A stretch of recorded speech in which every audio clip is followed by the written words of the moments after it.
Hi, எல்லாருக்கும் வணக்கம். என்னன்னு பார்த்தீங்களா, சத்து மாவு கஞ்சி. நீங்கள் ஒரு 2 நாள் மெனக்கிட்டீங்கன்னா ஒரு 4-5 மாதத்துக்கு ஹோல் ஃபேமிலியும் காலையில் ஒரு ஹெல்த்தியான ட்ரிங்கோட ஸ்டார்ட் பண்ணலாம். காலையில் எல்லா பொருளையும், அதாவது முளைக்கட்ட வேண்டியதெல்லாம் ஊற வச்சுருங்க. நைட் எடுத்து துணியில் கட்டி வச்சுட்டிங்கன்னா அடுத்த நாள் காலையில் பிரித்து பார்க்கும்போது எல்லாம் முளைச்சிருக்கும். அதை நல்ல வெயிலில் காய வச்சுருங்க. காய வச்சுட்டு 1 by 1 வறுக்கணும். வாங்க நம்ம வறுக்கிறத பார்க்கலாம்.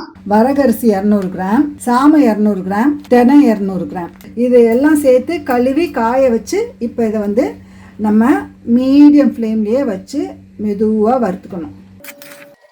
வேர்க்கடலை 1/2 கிலோ, கேழ்வரகு 1/2 கிலோ, கழுவி முளைக்கட்டி காய வச்சு, முளைக்கட்டி கழுவி காய வச்ச கருப்பு கொண்டக்கடலை, முளைக்கட்டி காய வச்ச பச்சை பயிறு, இதுவும் 1/4 கிலோ, முளைக்கட்டி காய வச்ச சோளம், சம்பா கோதுமை 200 கிராம், கருப்பு உளுந்து 100, கருப்பு கவுனி அரிசி 200 கிராம், பொட்டுக்கடலை 1/2 கிலோ, பாதாம் 100, முந்திரி 100, ஏலக்காய்.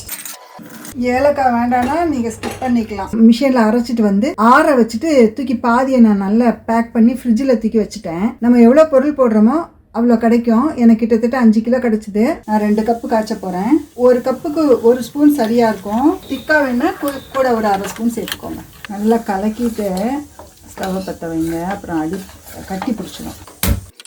அவ்வளோதான், முடிஞ்சிருச்சு. ஒரு 2-3 நிமிஷம் கூட ஆகாது.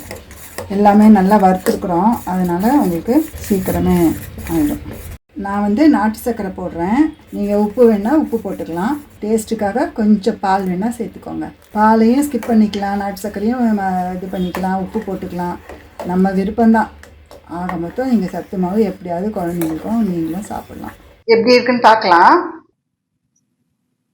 செம்ம டேஸ்ட்டாக இருக்குது, அவ்வளோ டேஸ்ட்டாக இருக்குது. இது நீங்கள் குழந்தைங்களாம் கண்டிப்பாக விரும்பி சாப்பிடுவாங்க. இதே மெத்தடில் நீங்கள் செஞ்சுருங்க. உங்களுக்கு இதுக்கு மேலே ஏதாவது பொருட்கள் வேணும்னா நீங்கள் சேர்த்துக்கலாம். அந்த நட்ஸு இதெல்லாம் குழந்தைங்க எப்படி உங்கள் ஃபேமிலிக்கு தகுந்தாப்புல சேர்த்துக்கோங்க. பட் நான் செஞ்சேன் பார்த்தீங்களா அந்த மெத்தடு, அதில் உள்ள பொருட்கள் அதை கட்டாயம் எதையுமே ஸ்கிப் பண்ணாமல் சேர்த்துக்கோங்க. இது எப்படி இருந்ததுன்னு கமெண்ட்ல சொல்லுங்க. எல்லாரும் கண்டிப்பா கமெண்ட் பண்ணுங்க. இந்த வருஷம் நான் கிஃப்ட் கொடுத்த மாதிரி அடுத்த வருஷமும் ஒரு 5-6 பேருக்கு கிஃப்ட் கொடுக்கலான்ட்டு இருக்கிறேன். யாரு நிறைய கமெண்ட் பண்ணியிருக்கிறோங்களோ அவங்கள பொறுத்து எல்லாருக்கும் நான் பகிர்ந்து கொடுப்பேன். உங்க கமெண்டும் சப்ஸ்கிரிப்ஷனும் எனக்கு ரொம்ப முக்கியம். யாரு இது வரைக்கும் சப்ஸ்கிரைப் பண்ணலைன்னா சப்ஸ்கிரைப் பண்ணிக்கோங்க. உங்க கான்டாக்ட் எல்லாருக்கும் ஷேர் பண்ணுங்க. நம்ம சேனலுக்கு சப்போர்ட் பண்ணுங்க. பை. தேங்க்யூ.